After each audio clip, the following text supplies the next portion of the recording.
2 दिन बाद राघव और वरदान दोनों डॉक्टर शुक्ला के केबिन में बैठे थे। तभी डॉक्टर आते हैं और बोलते हैं कि आज वरदान का फर्स्ट सेशन है तो थोड़ा सा हेजिटेशन होगा, लेकिन तुम घबराना मत, मैं हूँ ना। इतना बोल के वो वरदान को अपने साथ एक रूम में ले जाते हैं और वहाँ पे एक बेड पे लिटा देते हैं। उन दोनों के साथ राघव भी अंदर जाता है और वरदान से बोलता है, ब्रो तू टेंशन मत ले, मैं हूँ यहाँ पे, ओके, तो थोड़ा सा भी मत घबराना। डॉक्टर वरदान का सेशन लेने लगते हैं। वहीं हॉस्पिटल में दूसरी तरफ विश को अभी भी होश नहीं आया था। 2 दिन हो गए थे। विश के पेरेंट्स बहुत ही घबरा रहे थे कि वो होश में क्यों नहीं आ रही है। अब तो भगवान से प्रे करने के अलावा उनके पास कोई और भी ऑप्शन नहीं था। विश की माँ और दादी बस यही आस लगाए बैठी थी कि कब डॉक्टर बोलें कि आपकी बेटी को होश आ गया है। वहीं नताशा, जो कि विश के माँ और दादी का बहुत अच्छे से ख्याल रखती थी, हॉस्पिटल में आके वरदान, जो कि अपनी आंखें बंद किए हुए बेड पे लेटा था और डॉक्टर शुक्ला उससे पूछने की कोशिश कर रहे थे, वरदान क्या आपको कुछ याद आ रहा है, क्या आप कुछ देख पा रहे हैं। वहीं वरदान, जो कि घबरा रहा था, उसके माथे पे पसीने की कुछ बूंदें आ जाती हैं और उसके बंद आंखों से कंटिन्यू आंसू गिर रहे थे, सांसें उसकी तेज चल रही थीं। वहीं राघव वरदान की ये हालत देख के घबरा जाता है और घबरा के डॉक्टर की तरफ देखने लगता है। डॉक्टर उसको इशारों में बताते हैं कि इट्स ओके, सब सही है। वरदान अपनी आंख बंद किए हुए घबराई ही आवाज़ में बोलता है, मैं देख पा रहा हूँ, एक बहुत बहुत बड़ा झरना है, बहुत बहुत गहरी खाई है। खाई खाई के अगल अगल बगल ऊंचे ऊंचे पहाड़ हैं। मैं वहाँ खड़ा हूँ। वहाँ पे एक एक लड़की भी है। लड़की वही वही जो मेरे सपने में आती है। मैं उसका हाथ पकड़ के खड़ा हूँ। आगे बढ़ने से पहले मैं ये कहना चाहूँगी कि ये स्टोरी पूरी तरह से इमेजिनेशन है, इसका रियल से कुछ भी रिलेट नहीं करता है। डॉक्टर शुक्ला फिर अपनी बात कंटिन्यू करते हैं और वरदान से बोलते हैं, और क्या क्या देख पा रहे हैं आप। वरदान अपनी घबराई ही आवाज़ में बोलता है, वहाँ पे पहाड़ों के ऊपर शिव जी का एक बहुत बड़ा मंदिर है। डॉक्टर शुक्ला फिर से अपनी बात कंटिन्यू करके बोलते हैं, ओके वरदान, तो आप क्या कुछ अगल बगल की जगह पहचान पा रहे हैं, आपको कुछ याद आ रहा है कि ये कौन सी जगह है। वरदान नाम में सर हिलाता है। डॉक्टर शुक्ला थोड़ी देर में अपना सेशन बंद कर देते हैं और वरदान को धीरे धीरे कॉन्शियस होने के लिए कहते हैं। वरदान धीरे धीरे अपनी आंखें खोलता है और उठ के बेड से बैठ जाता है। सामने लगे मिरर पे वो अपना फेस देखता है। वो नोटिस करता है कि उसके दोनों गालों पे आंसू गिरे हुए थे, जो कि अब सूख चुके थे। वो हैरानी से अपने फेस को देखता है, फिर राघव की तरफ देखता है। वहीं राघव और डॉक्टर उसकी तरफ देख के बोलते हैं और पिछला सेशन में हुए सारी बातें उसको बताते हैं। डॉक्टर बोलते हैं, डोंट वरी वरदान, आपको सब कुछ याद आ जाएगा, आपको ज़्यादा सेशंस देने की ज़रूरत नहीं है, सिर्फ 1-2 सेशंस है। थोड़ी देर तीनों में बातचीत होती है। तभी डॉक्टर शुक्ला बोलते हैं, अच्छा मेरी एक इम्पॉर्टेंट कॉन्फ्रेंस कॉल है तो मुझे जाना होगा, जल्दी मिलेंगे। इतना बोल के वो अपने कैबिन से चले जाते हैं। थोड़ी देर में राघव और वरदान भी वहाँ से निकल जाते हैं और वरदान राघव से बोलता है, राघव तुरंत ऑफिस की तरफ गाड़ी घुमा ले, मुझे इंपॉर्टेंट काम है ऑफिस में। थोड़ी दूर आगे जाने के बाद वरदान राघव से बोलता है, राघव किसी मेडिसिन की शॉप से मुझे एक सर दर्द की टैबलेट ला दे, मेरा सर बहुत दर्द हो रहा है जब से हॉस्पिटल से निकला हूँ। राघव बोलता है, नहीं इसकी कोई ज़रूरत नहीं है, अगर तुझे कुछ भी खाना पीना है तो तू डायरेक्ट डॉक्टर शुक्ला से कंसल्ट करके तभी लेगा। वैसे अगर तेरा सर दर्द भी हो रहा है तो चल, मैं तुझे एक अच्छी सी चाय पिलाता हूँ, उसके बाद तेरा सर दर्द छू मंतर हो जाएगा। वरदान, जो कि राघव को घूर रहा था, वहीं राघव अपनी टॉपिक चेंज करते हुए बोलता है, अच्छा वरदान, तूने आज उस लड़की को इतने करीब से देखा, क्या क्या फील हो रहा था तुझे उस टाइम। वरदान बोलता है, पता नहीं यार, मैं उसको इतना करीब से देखा कि मुझे ऐसा लगा था वो सच में मेरे सामने खड़ी है और वो इतनी खूबसूरत है कि मेरी उससे नज़र ही नहीं हट रही है। तभी राघव थोड़ा सा उसको छेड़ते हुए बोलता है, वाह ब्रो, तू कितना लकी है, पुनर्जन्म एंड ऑल, हाँ, पुनर्जन्म का प्यार, ये सब बोल के राघव वरदान को चुराता है। वहीं वरदान उसकी तरफ देख के बोलता है, चल तेरे साथ होता ना तुझे पता चलता कि मैं कितना प्रॉब्लम में हूँ। दोनों हंसने लगते हैं। थोड़ी देर में दोनों ऑफिस में होते हैं। वरदान अपने कैबिन में जाके बैठता है और तुरंत पुलिस इंस्पेक्टर को फ़ोन लगाता है और उनसे पूछता है कि कुछ उनको पता चला कि नहीं कि किसने अटैक करवाया था। सामने से सेम ही आंसर मिलता है कि हम लोग अभी इन्वेस्टिगेशन चालू रखे हैं, लेकिन अभी तक हमें कोई भी प्रूफ नहीं मिला है। वहीं वरदान, जो कि गुस्से में दांत पीसते हुए अपना फ़ोन ज़मीन पे पटक देता है। तभी राघव चाय लेके आ जाता है। उसको ऐसा देख के वो घबरा जाता है और तुरंत टेबल पे चाय रखते हुए उससे बोलता है, क्या हुआ, इतना गुस्से में क्यों है।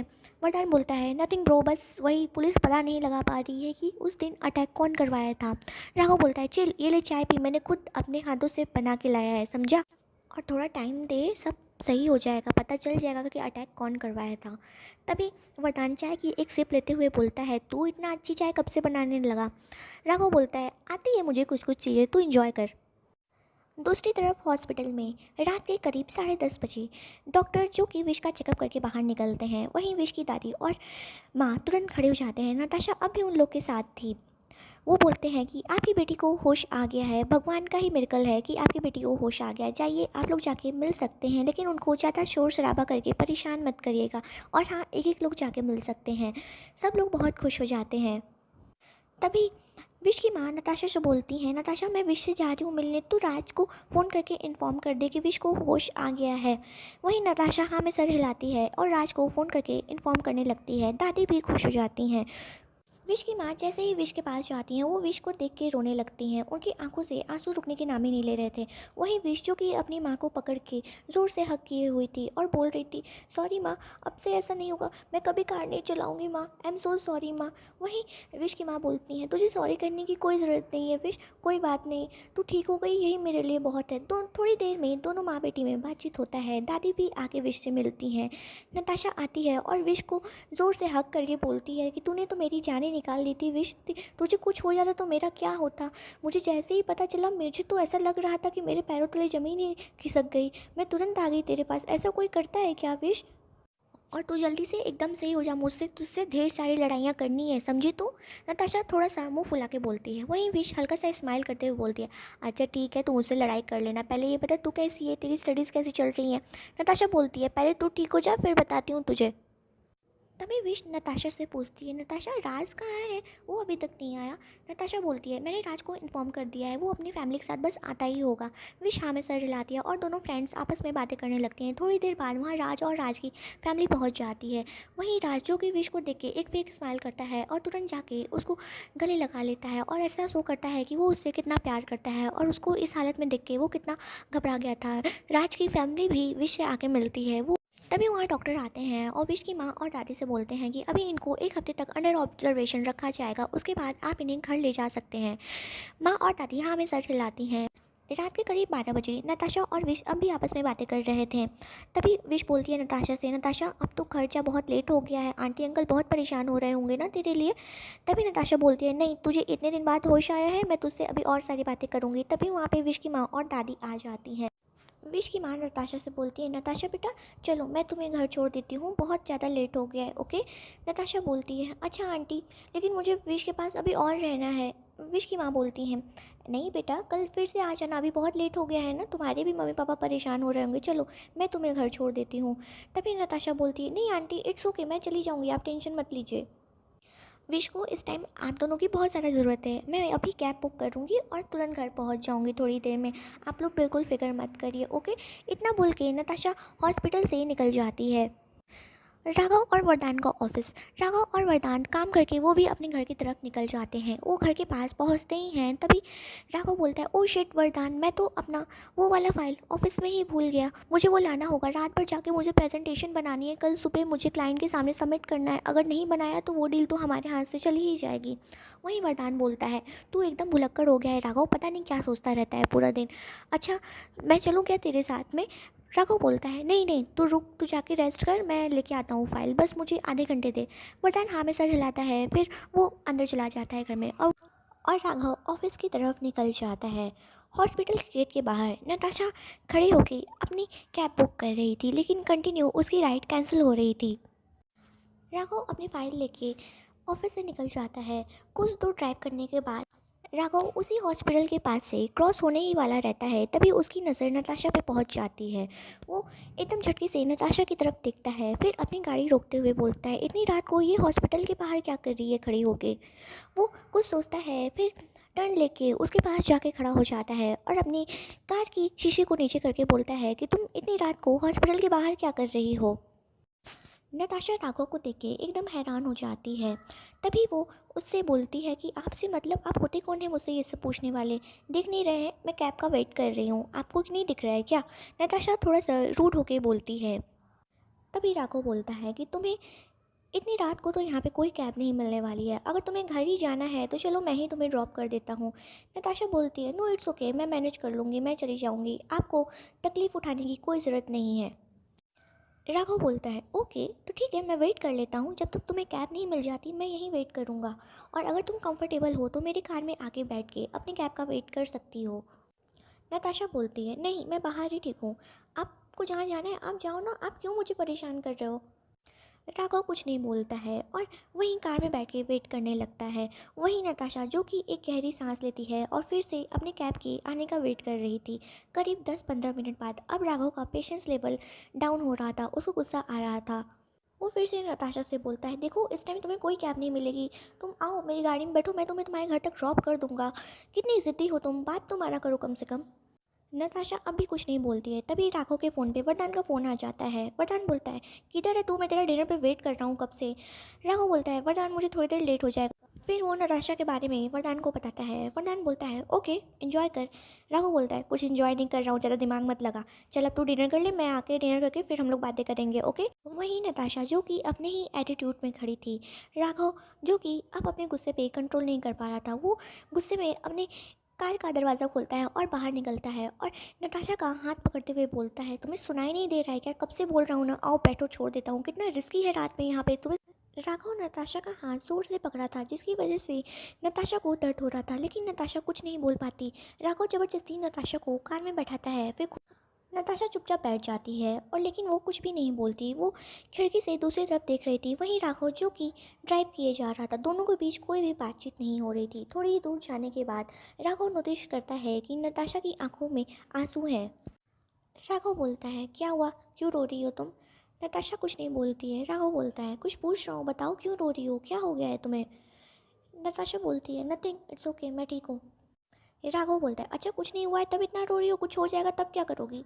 नताशा बोलती है नहीं कुछ नहीं, फिर वो दूसरी तरफ देखने लगती है। तभी राघव बोलता है एक दोस्त समझ के तो बता ही सकती हो ना मुझे, अपना दोस्त मान के बताओ क्या हो गया है तुम्हें। नताशा जो कि राघव के मुंह से दोस्ती का नाम सुन के एकदम से चिढ़ जाती है और वो तुरंत राघव से बोलती है दोस्ती तो नहीं करनी है मुझे, मुझे आपका दोस्त बन के नहीं रहना है मुझे। इतना बोल के ही नताशा चुप हो जाती है। राघव एक साइड कार पार्क कर देता है और हैरानी से उसकी तरफ देखने लगता है और बोलता है दोस्ती नहीं करनी तो क्या, आगे कंप्लीट करो बात, क्यों बीच में क्यों रुक गई। नताशा बोलती है मुझे आपसे कोई बात नहीं करनी है, आप बस मुझे मेरे घर तक छोड़ दीजिए। राघव बोलता है नहीं, अब तुम बात कंप्लीट करोगी तभी मैं घर छोड़ूंगा तुम्हें। लिसन नताशा, तुम जो चाहती हो वो कभी नहीं हो सकता है और उसका रीज़न मैं तुम्हें बता नहीं सकता। नताशा बोलती है मैं तो इस टॉपिक पे बात ही नहीं करना चाहती आपसे, आप क्यों मुझसे बार बार फोर्स करके ये सब बातें पूछ रहे हो। मुझे नहीं करना है ये सब टॉपिक पे बात आपसे, आप प्लीज़ मुझे भगवान के लिए घर पे छोड़ दो प्लीज़। नताशा थोड़ा सा इरिटेट होते हुए राघव से बोलती है। वहीं राघव जो कि अपने ही जिद में था वो बोलता है कि पहले अपनी बात कंप्लीट करो नताशा, तभी मैं तुम्हें घर पे छोड़ूंगा। नताशा के फ़ोन पे कंटिन्यू उसके पेरेंट्स का कॉल आए जा रहा था। वो फ़ोन पिक करके बोलती है मामा मैं बस थोड़ी देर में घर पहुंचती हूँ और आप टेंशन मत लो, मैं बिल्कुल सेफ़ हूँ ओके। इतना बोल के वो फ़ोन कट कर देती है और राघव से बोलती है देखो मेरे मम्मी पापा बहुत परेशान हो रहे हैं, आप प्लीज़ मुझे घर पर छोड़ दो ले जाके। राघव फिर भी अपनी कार स्टार्ट नहीं कर रहा था। तभी नताशा बोलती है कि आप बहुत ज़िद्दी हैं, अगर आपको बात ही जाननी है ना तो सुनिए, मैं आपसे दोस्ती नहीं कर सकती, मुझे आपसे दोस्ती का रिश्ता नहीं रखना है, मुझे आपसे प्यार है, मैं आपसे प्यार करती हूँ। मैं मुझे पता है कि मेरा प्यार एक तरफ़ा है, लेकिन आप मुझे खुद को प्यार करने से रोक नहीं सकते हैं। हाँ आप भले ही मत करें लेकिन मैं तो करूँगी आपसे प्यार। मुझे पता है आपने मेरा प्रपोज़ल रिजेक्ट कर दिया है और आपने मुझे ये भी बोला है कि तुम अपनी लाइफ में मूव ऑन हो जाओ। एक बात बताइए, क्या मुझे रीज़न भी जानने का हक़ नहीं था क्या कि आपने मेरा प्रपोज़ल क्यों रिजेक्ट किया। इतना तो हक़ था ही ना मुझे, और हर एक लड़की का राइट्स बनता है या लड़के का राइट्स बनता है कि उसका प्रपोज़ल क्यों रिजेक्ट हो रहा है। राघव जो कि चुपचाप नताशा की बातें सुने जा रहा था। नताशा बोलती है अब चुप क्यों हो गए आप, बोलो। राघव कुछ नहीं बोलता है। वहीं नताशा चुपचाप अपने आंसर का वेट करते हुए बैठी ही रहती है और राघव चुपचाप कार ड्राइव कर रहा था। थोड़ी ही देर में नताशा का घर आ जाता है। राघव कार रोकते हुए बोलता है नताशा तुम्हारा घर आ गया। वहीं नताशा जो कि अपनी आंखों में आंसू भरे राघव की तरफ देख रही थी, वो गुस्से में दरवाज़ा खोलती है और बाहर की तरफ चली जाती है। वहीं राघव जो कि उसको देख के एक गहरी सांस लेता है। नताशा अपने आंसू पोंछती है और एक बार पीछे मुड़ के देखती है, फिर वापस अपने घर में अंदर चली जाती है। राघव अपने घर पहुंच चुका था और वरदान भी उसके साथ ही अब रहता था, क्योंकि वरदान के विला पे अटैक होने के बाद वरदान को सेफ्टी नहीं थी, इसलिए राघव और वरदान दोनों एक ही साथ रहने लगे थे। राघव जैसे ही अपने घर में पहुंचता है उसकी माँ बोलती है आ गया तू। वरदान ने अभी तक डिनर नहीं किया है, तेरा वेट कर रहा है कि राघव आएगा तभी वो खाना खाएगा। मैं इतना उसको खिलाने की कोशिश की लेकिन उसने नहीं खाया। चल अब तू तू भी फ्रेश हो जा और दोनों लोग खाने के टेबल पे बैठो। राघव की माँ नोटिस करती हैं कि राघव का फेस उतरा हुआ है। वो उससे पूछती हैं क्या हुआ, तेरा चेहरा क्यों उतरा हुआ है। राघव बोलता है कुछ नहीं माँ, बस थोड़ा सा स्ट्रेस हो गया है काम को लेके। फिर वो वरदान को आवाज़ देने लगता है। थोड़ी देर बाद वरदान नीचे आता है तो वो बोलता है तूने खाना क्यों नहीं खाया, तो खा लेता, मेरा वेट क्यों किया। वरदान बोलता है इट्स ओके ना, मुझे भूख नहीं थी और मैं तेरा वेट कर रहा था, तेरे साथ ही खाना मुझे अच्छा लगता है। दोनों का ऐसा बॉन्डिंग देख के उसकी माँ बहुत खुश हो जाती हैं। दोनों साथ में डिनर करते हैं। उसके बाद जाके दोनों लिविंग एरिया में बैठ जाते हैं। तभी वरदान राघव से पूछता है क्या हुआ, तेरे चेहरे पे 12 क्यों बजे हुए हैं, नताशा की वजह से ना, अगर मैं सही हूँ तो।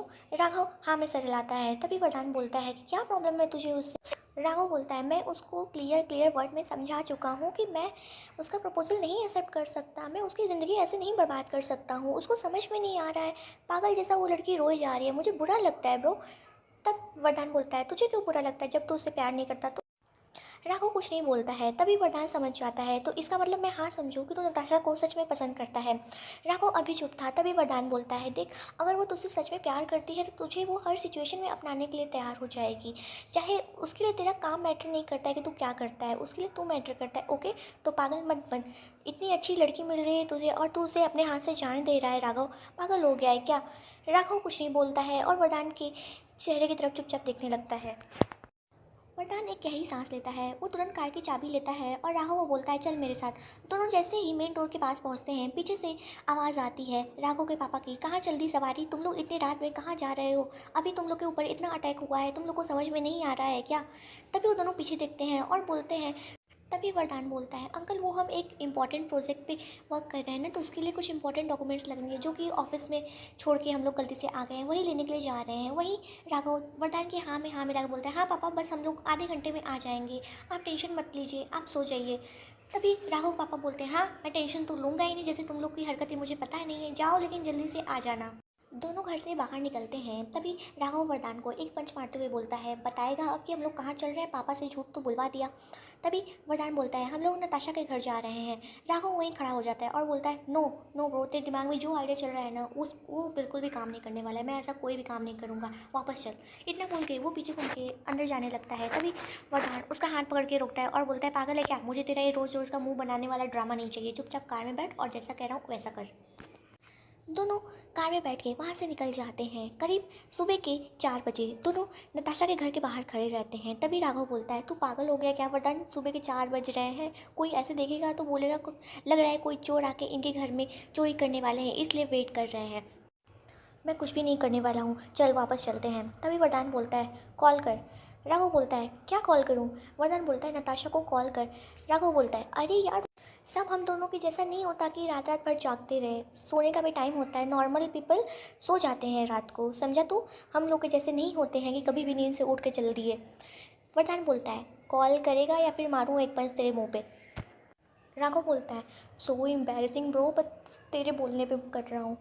राघव हिचकिचाते हुए नताशा को कॉल लगा देता है लेकिन तभी नताशा के नंबर से उसको स्विच ऑफ का मैसेज आने लगता है। राघव का मुंह बन जाता है। वहीं वरदान बोलता है चलो सेकंड प्लान पे स्विच करते हैं। राघव गुस्साते हुए बोलता है अब सेकंड प्लान क्या है। वरदान बोलता है सेकंड प्लान ये है कि तू यहाँ से चढ़ते हुए नताशा के रूम में जाके उसको सॉरी बोलेगा और उसका प्रपोजल एक्सेप्ट कर लेगा, दैट सिंपल। वो बोल रहा है no no no no no, ये मुझसे नहीं हुआ, चल वापस चलते हैं। वरदान बोलता है इतने दूर तुझे वापस जाने के लिए नहीं लाया हूँ, समझा, इतना मेलो ड्रामा ख़त्म करने के लिए ही लाया हूँ, इसलिए कैसे भी करके चढ़ और जाके उसको सॉरी बोल और उसका प्रपोजल एक्सेप्ट कर, जितना बोल रहा हूँ उतना कर, समझा। राघव बोलता है अरे लेकिन मैं चढ़ूँगा कैसे, यहाँ पे तो कुछ है भी नहीं चढ़ने के लिए। तभी वरदान बोलता है इस बाउंड्री पे चढ़ और अंदर जा, कुछ ना कुछ तुझे मिल ही जाएगा चढ़ने के लिए। राघव बोलता है लेकिन मैं उसका रूम पहचानूंगा कैसे। वरदान बोलता है यहाँ से ध्यान से देख, जो विंडो सबसे ज़्यादा डेकोरेटिव लग रहा है वही नताशा का रूम होगा। लड़कियों को डेकोरेटिव चीज़ें बहुत ज़्यादा पसंद आती हैं, इसलिए मैं इस हिसाब से गेस करके तुझे बता रहा हूँ, ओके। लेकिन पहले एंटर करने से पहले तू चेक कर लेना कि तू किसके रूम में जा रहा है, कहीं उसके मम्मी पापा के रूम में ना चला जाए तो। इतना बोल के वो ज़ोर ज़ोर से हंसने लगता है। राघव बोलता है मैं यहाँ सीरियस हूँ और तुझे मजाक सूझ रहा है। वरदान बोलता है मैं हूँ तेरे साथ, तू टेंशन मत ले, चल जा, मैं यहीं तेरा वेट कर रहा हूँ। राघव निकलता है और उसकी बाउंड्री से अंदर छलांग लगा देता है। राघव को ये सब करने में बड़ा अजीब लग रहा था। राघव अंदर जाता है और ऊपर जाने की जगह ढूंढने लगता है। तभी लकीली उसको एक लकड़ी की सीढ़ी मिल जाती है। वो बाउंड्री से झाँकते हुए वरदान से बोलता है, चल ब्रो, आज तो भगवान भी मेरे साथ है, मुझे सीढ़ी मिल गई है, जाता हूँ, लेकिन तू यहाँ वेट करना, हाँ, पता नहीं क्या क्या तू करवा रहा है। इतना बोल के राघव ऊपर चढ़ जाता है, लेकिन उसका दिल ज़ोर की रफ्तार से भाग रहा था कि कहीं कुछ उल्टा सीधा ना हो जाए। आखिर में जैसे तैसे करके वो नताशा की विंडो के पास पहुँच जाता है। राघव नताशा की खिड़की से झाँकता है, फिर एक बार डायरेक्ट नीचे देखता है, जहाँ से वरदान उसको थंब दिखा के ऑल द बेस्ट बोलता है। राघव नताशा की खिड़की में देखता है कि नताशा अब भी नहीं सोई है। वो अपना फ़ोन हाथ में लेके कुछ देख के रोए जा रही थी। तभी राघव बोलता है, ओ, फ़ोन हाथ में है, लेकिन मैडम ने अपना फ़ोन फ्लाइट मोड में डाला है। वो खिड़की की तरफ जोर से नॉक करता है। नताशा एक बार सुन के अनसुना कर देती है। राघव दोबारा से खिड़की खटखटाता है और नताशा को डर लगता है। वो खिड़की के पास जाके बोलती है, हुज दिस? वो कर्टन हटा के देखती है तो वहाँ कोई भी नहीं रहता है। तभी वो फिर से वापस आने लगती है। दोबारा से खिड़की खटखटाने की आवाज़ आती है। इस बार वो जाके देखती है तो राघव वहाँ पे होता है। नताशा को लगता है कि वो सपना देख रही है। तभी वो अपने गाल पे ज़ोर से थपथपा के बोलती है कि नहीं नहीं, मैं जाग रही हूँ, मैं सपना नहीं देख रही हूँ।